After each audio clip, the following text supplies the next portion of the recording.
இன்னைக்கு bank Nifty 920க்கு பார்த்தீங்கன்னா 46,500 ரேஞ்சில் இருந்தது. அப்படின்னா 46,500 சிஇ பிஇ ரெண்டு சைடு எடுத்திருக்கோம்.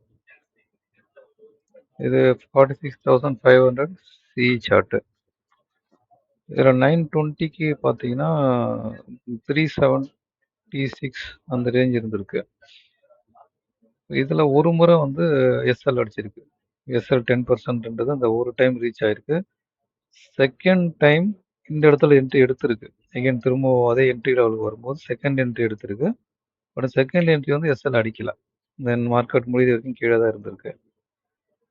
இப்போ அதே மாதிரி புட் ஆப்ஷன் சைடு பார்த்தீங்கன்னா 46,500 புட்டு. இதோடைய ப்ரைஸ் பார்த்தீங்கன்னா 372 அந்த ரேஞ்சில் இருந்தது. புட் ஆப்ஷனும் ஒரு முறை இங்கே எஸ்எல் அடிச்சிருக்கு. 10% எஸ்எல் லெவலில் இங்கே ஒரு டைம் ரீச் ஆயிருக்கு. ஸோ செகண்ட் என்ட்ரி இங்கே கிடச்சிருக்கு. பட் செகண்ட் என்ட்ரி எஸ்எல் அடிக்கல. ஸோ இதுவும் பார்த்தீங்கன்னா மார்க்கெட் முடிஞ்ச வரைக்கும் கீழே தான் இருந்திருக்கு ப்ரைஸு. இன்னைக்கான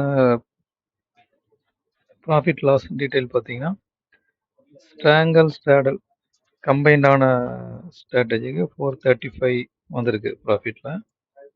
ஸ்ட்ராடல் மட்டுமே 2 லாட் போடுறது 1197. இதை எக்ஸலில் அப்டேட் பண்ணிடலாம். ஆல்ரெடி பண்ணியாச்சு. இதில் 435 ஸ்ட்ராங்கல் கம்பைண்டில். அதில் பார்த்தீங்கன்னா உங்களுக்கு இது வரைக்கும் வந்துருக்குது இந்த மொத்த கவுண்டரில் இது வரைக்கும் வந்ததில் 5100.